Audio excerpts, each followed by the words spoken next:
ये आकाशवाणी रायपुर है। छत्तीसगढ़ी समाचार बुलेटिन के संग रामेश्वरी बघेल के जय जोहार। अब सुनाओ आज के प्रमुख समाचार।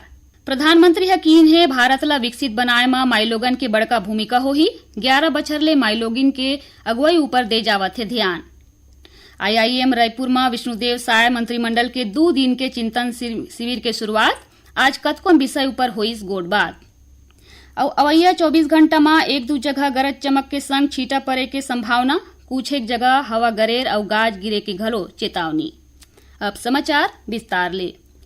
प्रधानमंत्री नरेंद्र मोदी हकीन है कि भारत ला विकसित बनाए में माईलोगन की बड़का भूमिका होही और एखर बर सरकार हा पाछू 11 बछर ले माईलोगन की अगुवाई ऊपर ज्यादा ध्यान देवत है। उमन किहीन की विज्ञान, शिक्षा, खेलकूद, स्टार्टअप और सशस्त्र बल हर क्षेत्र में माईलोगन बढ़िया प्रदर्शन करके दूसर मन बर प्रेरणा स्रोत बनत हैं।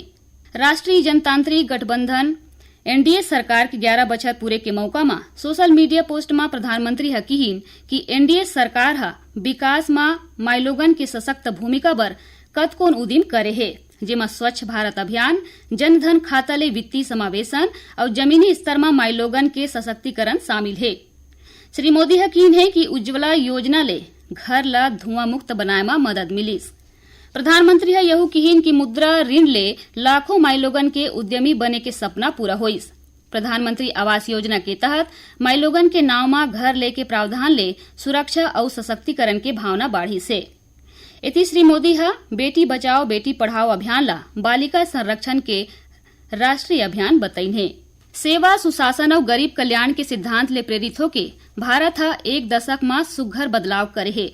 आकाशवाणी समाचार आप मन बर पाछू 11 बछर में प्रमुख क्षेत्र में सरकार के प्रयास मनु पर एक विशेष फीचर लेके आए है।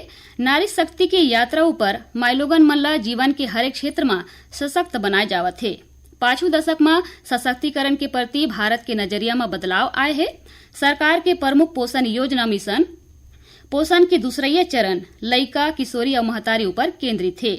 छत्तीसगढ़ के सामाजिक कार्यकर्ता और पद्मश्री फूलबासन बाई यादव हकीन है कि केंद्र सरकार 11 बछर में माईलोगन मन बर कतकोन बढ़िया कारज करे है और सरकार की योजना ले फायदा मिलत है।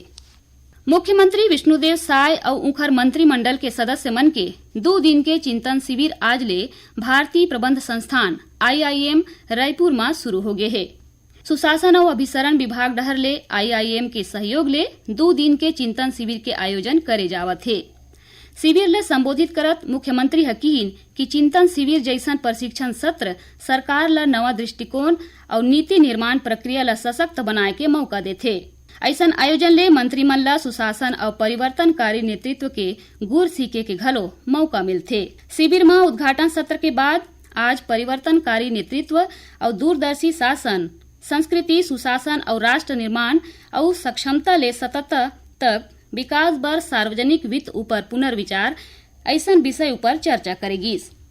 ये शिविर में भारतीय सांस्कृतिक संबंध परिषद के पूर्व अध्यक्ष डॉक्टर विनय सहस्त्रबुद्धे, IIM इंदौर के director professor Himanshu Rai, IIM Ahmedabad के डॉक्टर रविंद्र ढोलकिया, प्रधानमंत्री आर्थिक सलाहकार परिषद के सदस्य संजीव सान्याल, राजनीतिक विश्लेषक उदय माहुरकर और ग्लोबल डिजिटल स्वास्थ्य विशेषज्ञ डॉक्टर राजेंद्र प्रताप गुप्ता कतकोन सत्र ला संबोधित करही।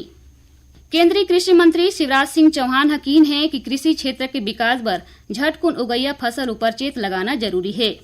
आज बेंगलुरु में ओमन विकसित कृषि संकल्प अभियान के एक कार्यक्रम में कहीन कि ड्रैगन फ्रूट के खेती बर खातू पर्याप्त होथे। ड्रैगन फ्रूट कैक्टस किस्म के आए जेकर उत्पादन लागत कम होथे।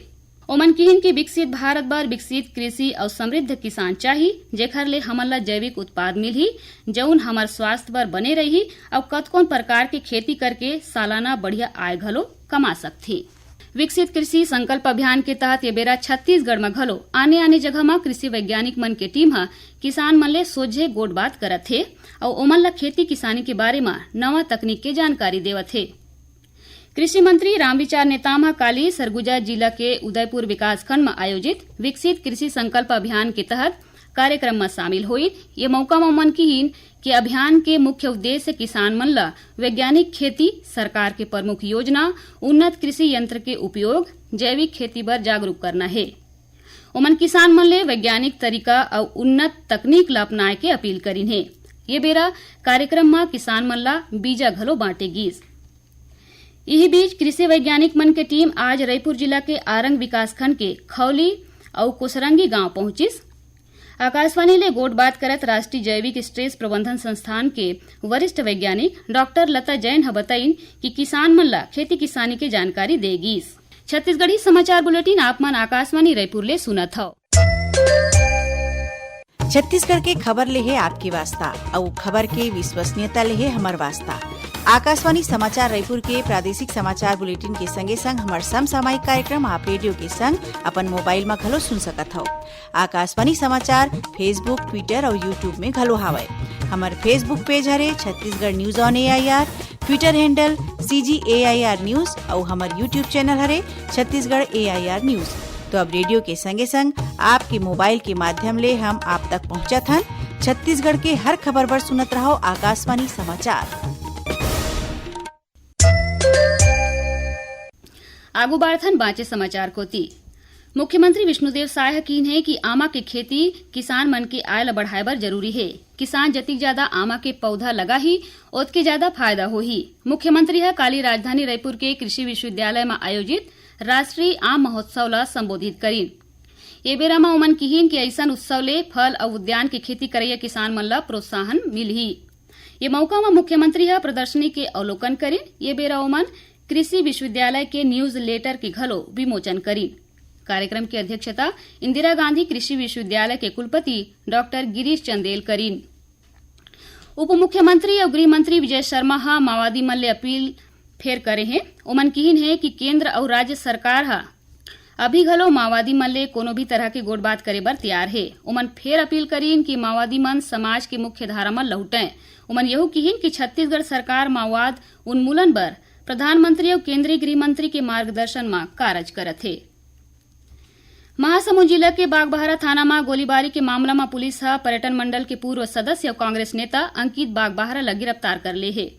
पुलिस अधीक्षक आशुतोष सिंह बताइन कि अंकित के लाइसेंसी पिस्तौल के लाइसेंस अवधि खत्म हो गए है। लाइसेंस के नवीनीकरण नहीं होए में पुलिस हा नोटिस दे रही से और पिस्तौल जमा करे के निर्देश दे रही से। एकरे सेती अंकित थाना में पिस्तौल जमा करे बर गे रही। यही बेरा फर्श में गोली चल गई। महिला और बाल विकास मंत्री लक्ष्मी राजवाड़े हा बिलासपुर में गैर सरकारी संस्था सेवा भारतीय मातृ छाया शिशु गृह के निरीक्षण करीन। ए बेरा ओमन हा लइका मन ले भेंट करके हाल चाल जानिन। संगे ओमन संस्था में देखभाल सुविधा की जानकारी लीन। ये मौका में श्रीमती राजवाड़े हा अधिकारी मन ला निर्देश देइन कि ऐसा संस्था मन ला बेरा बेरा में तकनीकी और प्रशासनिक सहयोग दे जाए जेखर ले लइका मन ला सुघर जीवन मिल सके। अवैया 24 घंटा के दौरान प्रदेश में एक दू जगह गरज चमक के संग छींटा पड़े के संभावना है। उन्हें मौसम विभाग एक दू जगह हवा गरेर और गाज गिरे की घलो चेतावनी दे है। मौसम विज्ञानी HP चंद्रा बताइन कि अवैया 2-3 दिन के भीतर प्रदेश के तापमान घलो बढ़ सकत है। और आखिर में प्रमुख समाचार एक घाव फेर। प्रधानमंत्री यकीन है कि भारत ला विकसित बनाए में माइलोगन के बड़का भूमिका होही। 11 बछर ले माइलोगन के अगुवाई ऊपर दे जावत है ध्यान। IIM रायपुर में विष्णुदेव साय मंत्रिमंडल के 2 दिन के चिंतन शिविर के शुरुआत आज कतकोन विषय ऊपर हुई गोट बात। और अवैया 24 घंटा में एक दू जगह गरज चमक के संग छींटा पड़े के संभावना। कुछ एक जगह हवा गरेर और गाज गिरे की घलो चेतावनी। एकरे संग छत्तीसगढ़ी समाचार बुलेटिन यही सिरावत है। जय जोहार।